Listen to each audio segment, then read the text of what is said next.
Welcome back. This is Brighter Morning with Bo, and I'm Bo Tiwari, and we're talking this morning to Selena Mohammed, a graduate of the University of the West Indies, a valedictorian, and we want to chat with her now. Selena, good morning. How are you? Hi, good morning, Dr. Tiwari. Good morning to your viewers. I'm well. I'm glad to have you on. I'm You're happy such to a be here. you're such a fresh face on TV, and we're glad to present your views so that people can see you and hear you on the television. Now, you are a graduate in Petroleum Geoscience. Now, that is a very tough program to get into.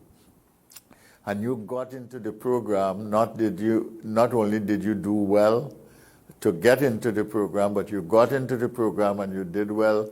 You became the valedictorian of your class.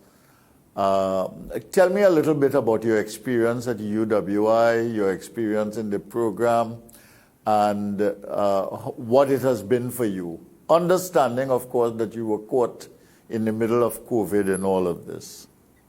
Right, yes. So, my experience was challenging. It was definitely fulfilling at times. My class was really small, so it was just seven of us. So, we had our geoscience courses, which were very intimate, being seven of us. So we were very comfortable in the petroleum studies unit, and we had great discussions. We were comfortable to express our views. Also, a lot of our lecturers were um, company and industry professionals. They would have had prior experience in the industry. So this was great for us as students. You know, it's like we had direct access to the industry. Um, Also, we would have gotten a lot of insight from them, and the courses that were taught were very practical, and we were able to see the actual application of what we were learning. And we had a lot of field and practical work, rig visits, outcrop visits, company visits. The Petroleum Geoscience program, it all is also very closely linked to societies and associations such as the American Association of Petroleum Geologists, which is AAPG, SPE, the Society of Petroleum Engineers, SCG, which are international associations. So these associations give us as students a sense of feeling a part of something bigger. It also made establishing that industry link both national and internationally a bit easier for us because we got to interact with a lot of company professionals through workshops, technical talks, meet and greets, different cocktail events. So it was casual at times. My experience on campus was definitely worthwhile, despite it being a short time.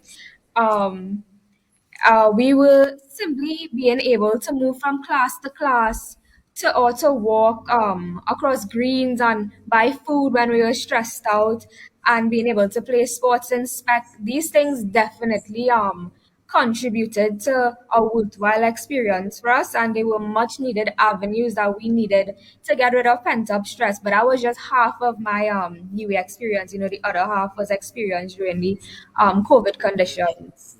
Yes. How did COVID make it harder, and what turned out to be better in COVID?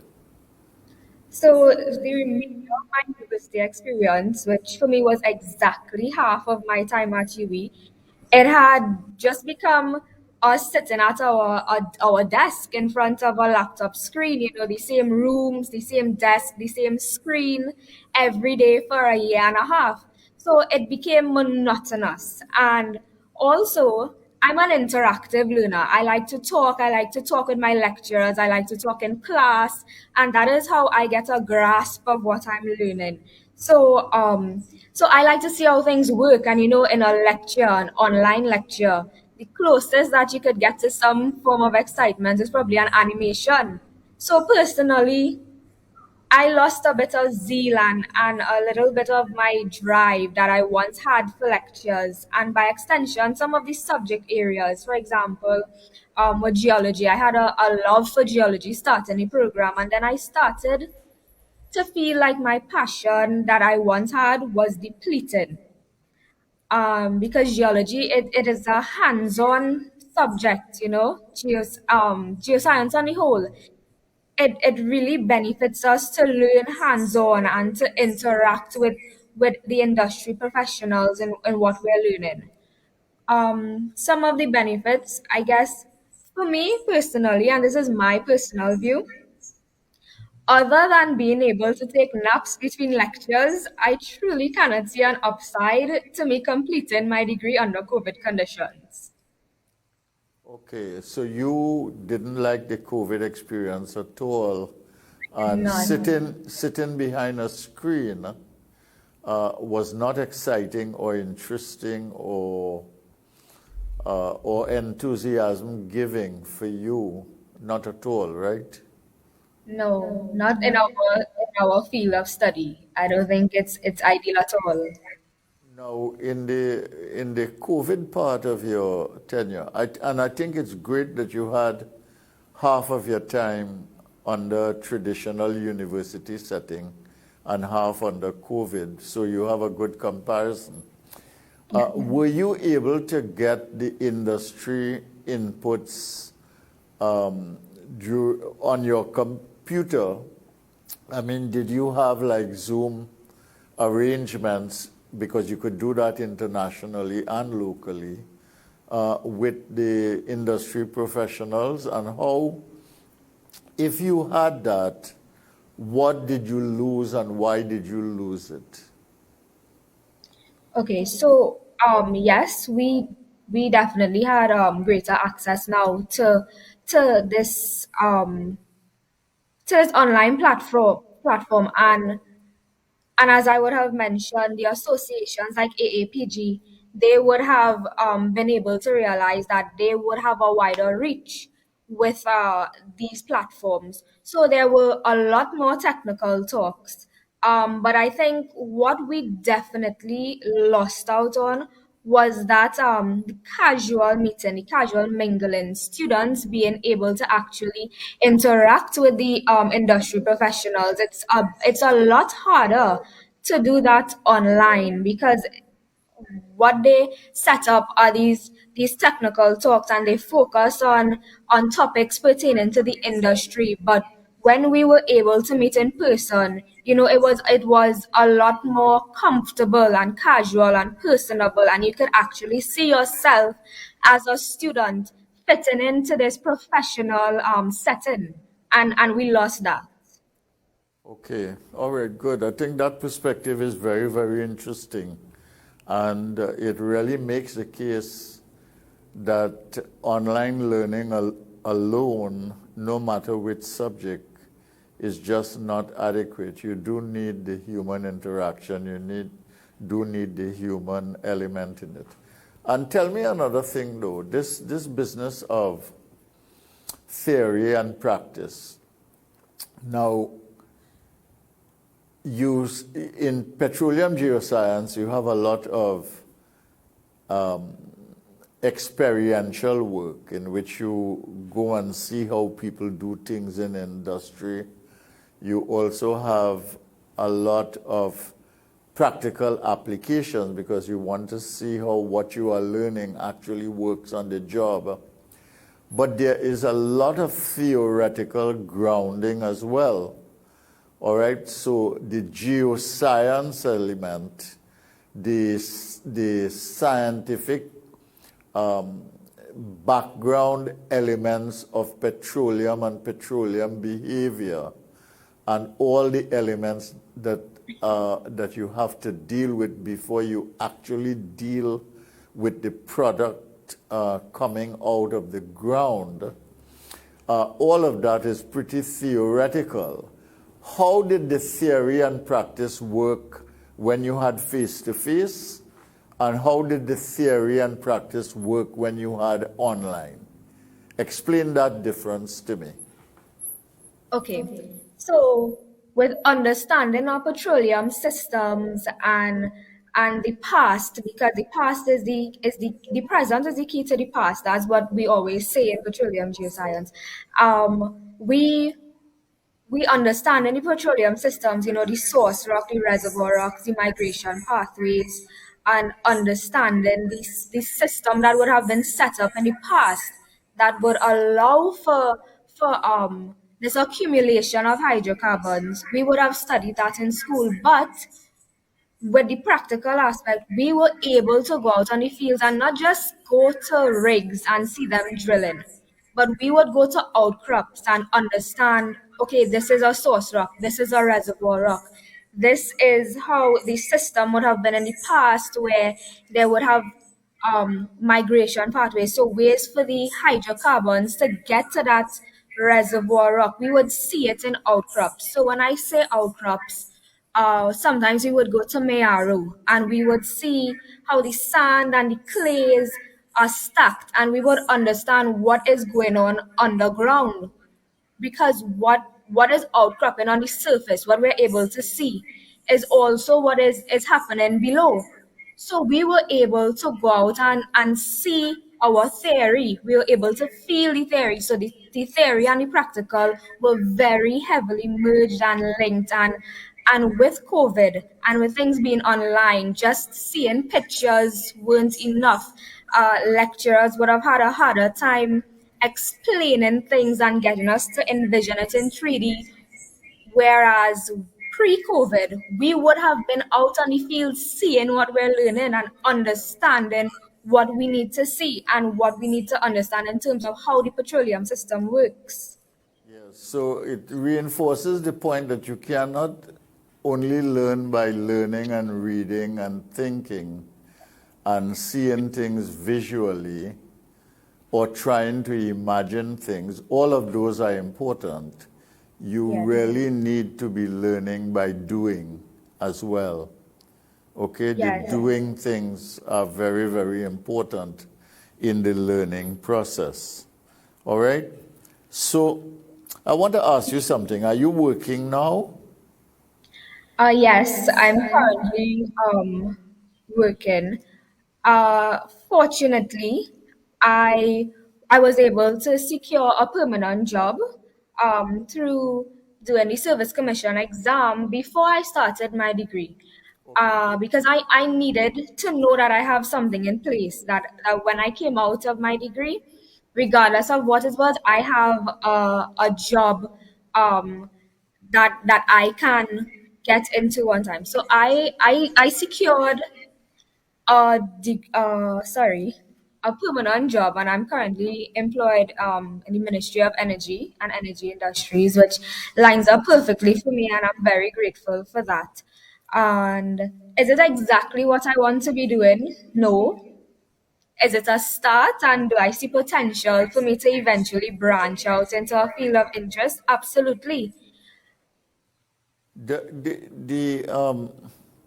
Are your skills and knowledge being well utilized there, or are they being underutilized? And can you talk to anyone about utilizing your skills? Because, as I said, that petroleum geoscience course, really, when you come out of there, I mean, you really know a few things, you know?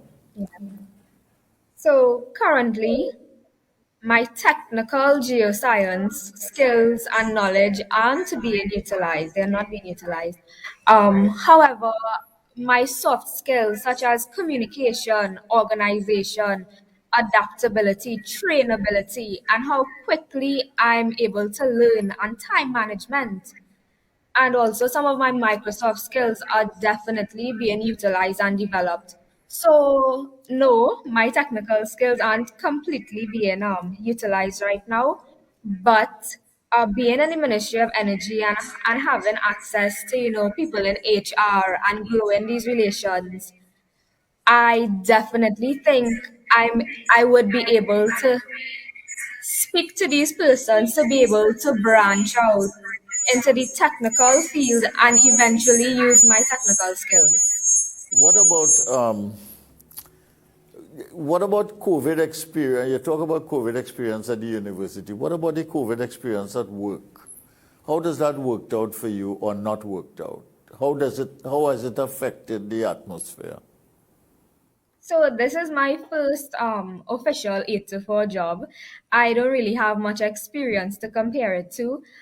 Currently, I work on a roster, so that is 3 days a week, and this would allow for a lot of time for me to develop other skills and to take the time to work on things in my personal life.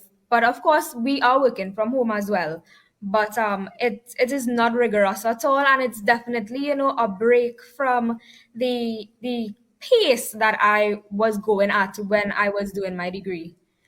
um yeah, if I can compare it to an experience that I have, the only other kind of job experience in our final year, so my third year at university, I would have had a final year project to complete.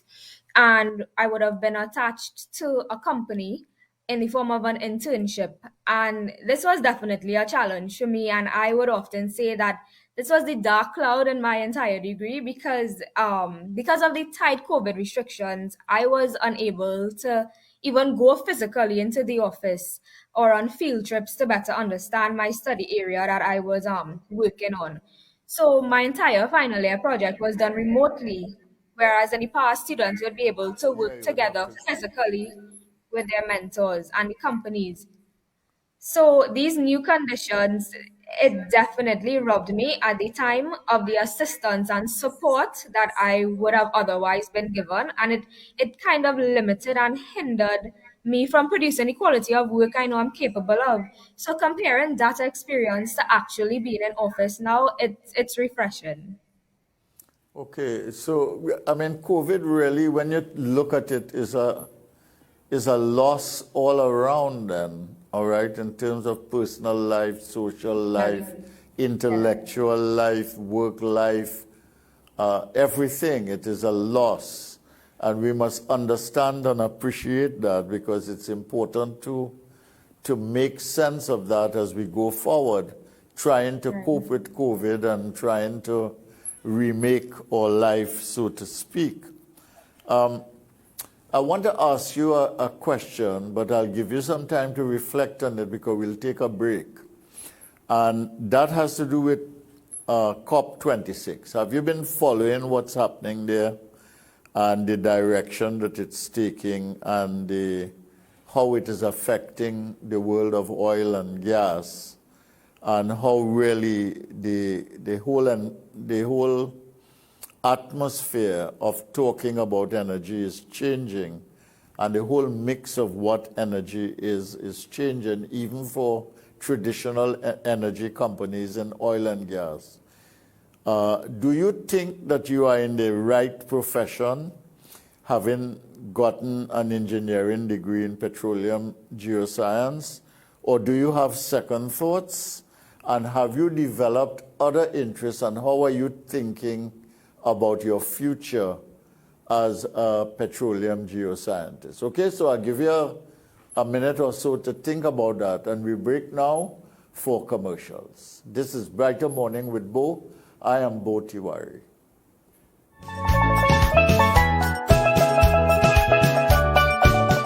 Welcome to Lifetime Solutions, where you can trust your roof to us. Our services include custom fabrication, steel framing, roofing installation, on-site roll forming, roofing maintenance and services. Call 223-ROOF or 223-7663 for a quote today, or visit our website www.lifetimesolutionstt.com. Lifetime Solutions. You can trust your roof to us. Call 223-ROOF or 223-7663 for a quote today, or visit our website www.lifetimesolutionstt.com.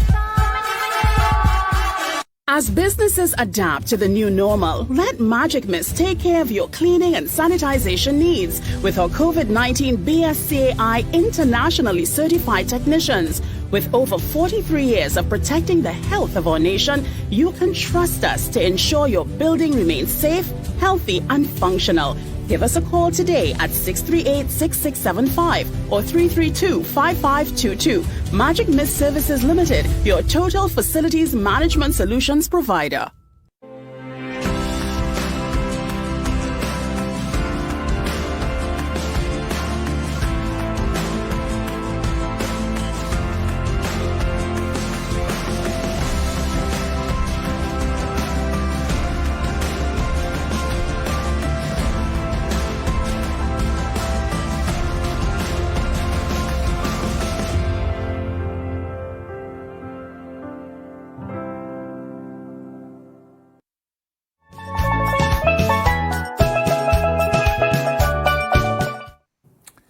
Brighter Morning with Bo. That is what you are watching, and I am Bo Tiwari, and we are talking to a very able and capable and bright young lady, Selena Mohammed, who just graduated class valedictorian from the Faculty of Engineering and with a degree in Petroleum Geoscience. Okay, I asked you a kind of hard but reflective question just now. Would you like to speak to that? Yeah, sure.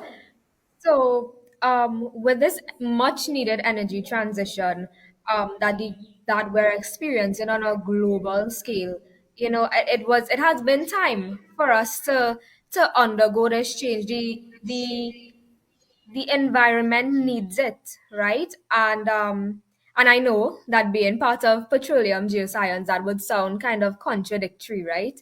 Um, I and looking at the transition, there would have even been anxieties before the transition into getting a place in the industry. But truthfully, I believe that this can be a beneficial change for graduates and even for myself, speaking personally. Our geoscience skills, because leaving the petroleum aspect out, our geoscience skills are transferable. The skills required for harvesting geothermal energy and for working in that sustainable energy field, they are very similar, understanding and analyzing seismic and wireline log interpretations. These are skills that we can use to contribute to the transition. Um, Also, the Petroleum Studies Unit at UWI is currently undergoing a program restructure which will offer petroleum geoscience graduates and current students the opportunity to complete a year and be able to obtain an MSci in geoscience with sustainable energy, so a specialization in sustainable energy. So UE and by extension the petroleum unit system, the petroleum studies unit, they're already in gear and putting things in place to facilitate their graduates in being a part of this smooth energy transition. Okay, when you look, I'm glad to hear that about the program and that sustainability element, sustainable energy element of the program is really important, an important addition. When you look at Trinidad and Tobago now and the conflict we have between trying to monetize gas as fast as possible and to make the most out of it while the world transitions to zero emissions. What do you think that we should be doing in terms of renewable energy and also in renewable industries generally? You can speak to what you know. I'm not trying to get you to go into areas that you are not familiar with, but I also want a young person's perspective. What do you think that we should be doing now?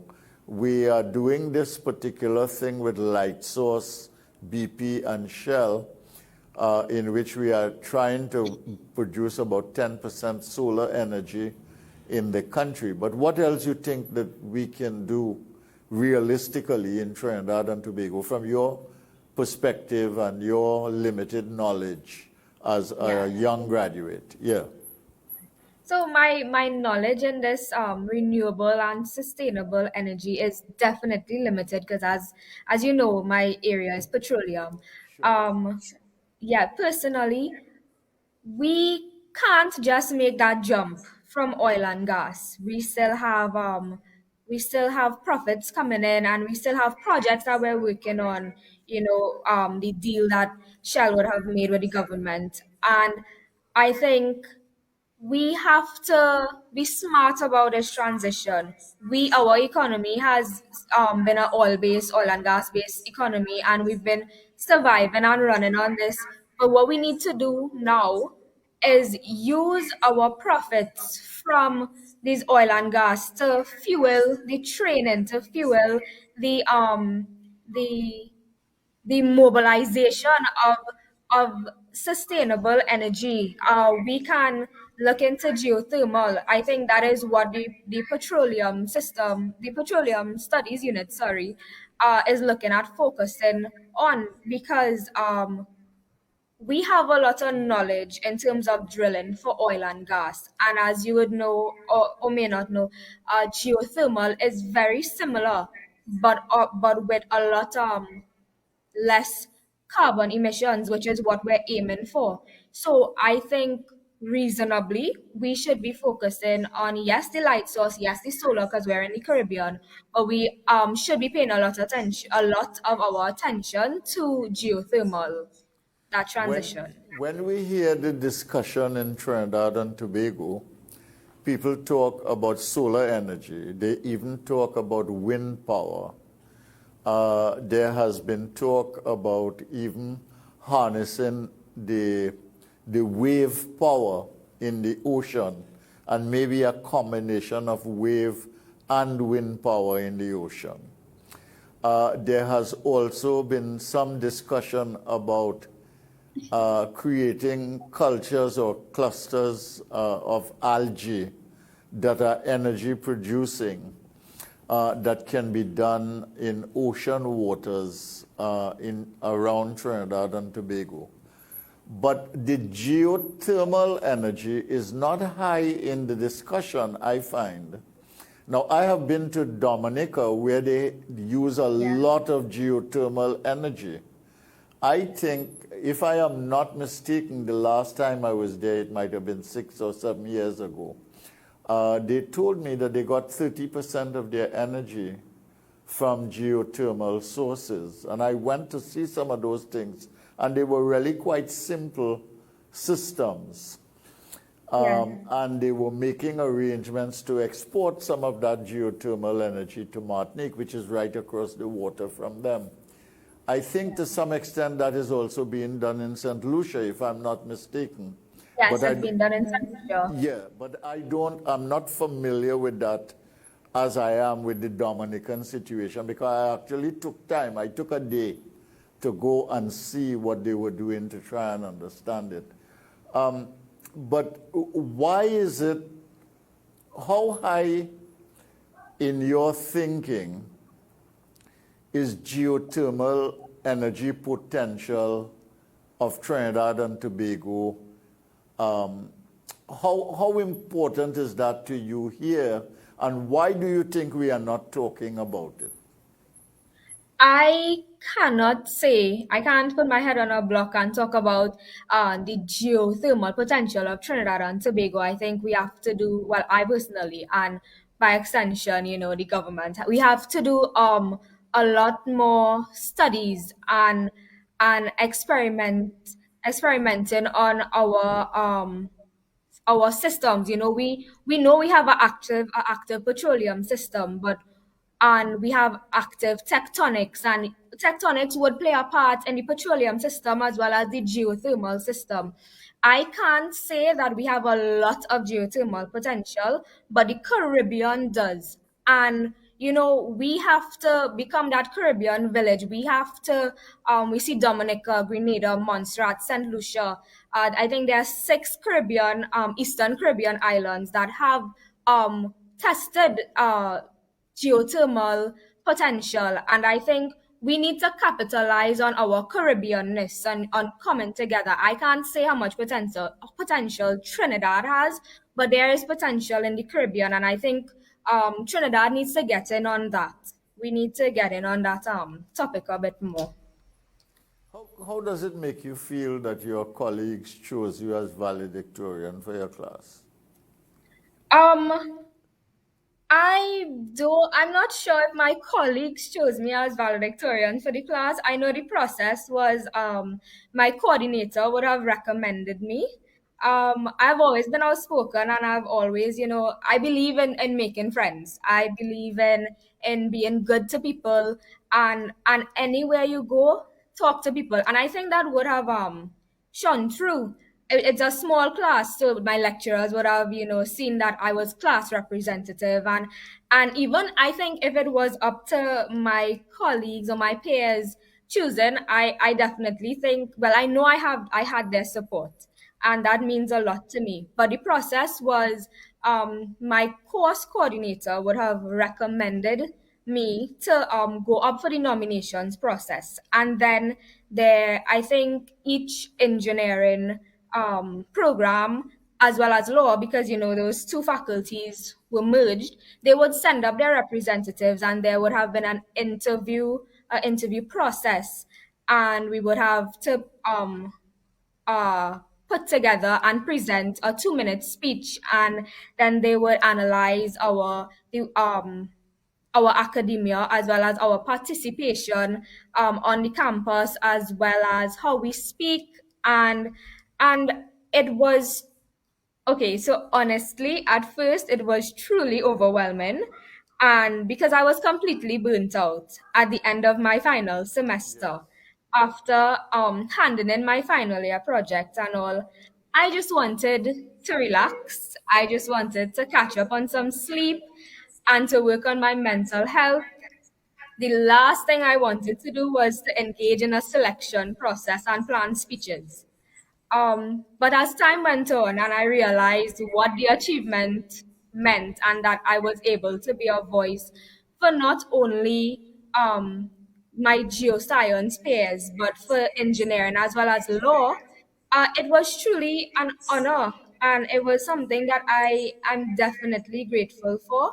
And I feel privileged because I was informed that within the last 4 years, I would have been the first valedictorian to be selected to represent the both faculties from the engineering faculties. It's usually someone from the faculty of law, and that it I honestly felt privileged, and it became an even bigger deal for me as and also being able to represent the Petroleum Studies unit, seeing that we're such a small group, but the voice came from this small group. Yeah, that's wonderful the way you put it, and it says something about you too, because when you have a group of lawyers who are trained to talk a lot and trained to argue and are engaged in critically thinking through their arguments, I think it says a lot for you that you were chosen, and I want to congratulate you. And I looked at your speech, it was very, very good. And I want to ask you this, though. As you yourself, you just talked about being burnt out, and you talk about the fact that how hard the COVID experience was dealing with online education and so on. The COVID experience has affected many high school students very negatively. And the dual mode education for them has been distracting, it has been disruptive. What would you say to some of these adolescents, these high school students? Remember, they're a little younger than you, but the age gap is not that wide, really.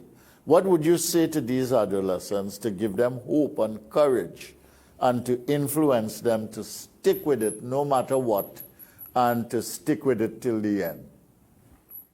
So I would I would echo these sentiments that a very close friend of mine would always remind me. You always have a choice. There's a level of difficulty in every choice and every decision. In dropping out and struggling to find a satisfying job, or when you drop out trying to further your education later on, that is hard. Staying in school is also hard. Sticking with your discipline is hard, but you get to choose your hard. And you get to choose, you get to decide whether the time you've already invested will contribute to you graduating, or if it will or if it will just be in vain. You have that choice. You can decide whether you want the time that you invested to be worthwhile or not. And also, we may think that, well, why am I going through this difficult time? There isn't even any jobs for me, there's not a place for me. But truthfully, being able to stick with it and to get your education, it would give you a running start. What if there are opportunities? Matter of fact, what if you could create the opportunities? Put yourself in a better place. Care about yourself enough to give yourself the opportunity to grab these opportunities, and to even create opportunities for yourself and others. You have to look at it from that external point of view, that you're doing this for somebody that you love, which is yourself, and you're putting yourself at an advantageous place, at a place that is better than you would be if you had dropped out. Okay, thank you very much for that message. And I'll let you have the last word. You can close on this. What is your dream for Trinidad and Tobago, and how do you see yourself with a place in it?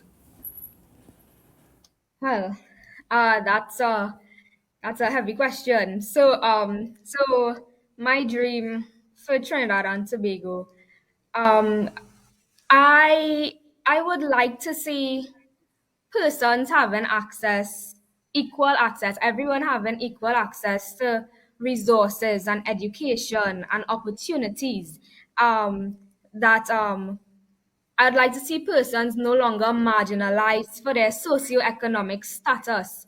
I think that this is the stepping stone, this is the start, this is what we need to work on in order to build a brighter future. I think this is what comes first, the chicken or the egg. This is what we need to tackle to I don't want to sound like I could fight crime or anything, but it's just a suggestion. I think this is my dream, and I know it's a dream, and I'm hoping that we're able to maybe come close to it someday. But it's really for me to see resources extended to everyone in society. You'd like to see a more equitable society with greater opportunity for all. Yes. All right. Thank you so much, Selena. Mohammed, I want to thank you very much and congratulate you. This is Brighter Morning with Bo. I am Bo Tiwari. We sign off for today.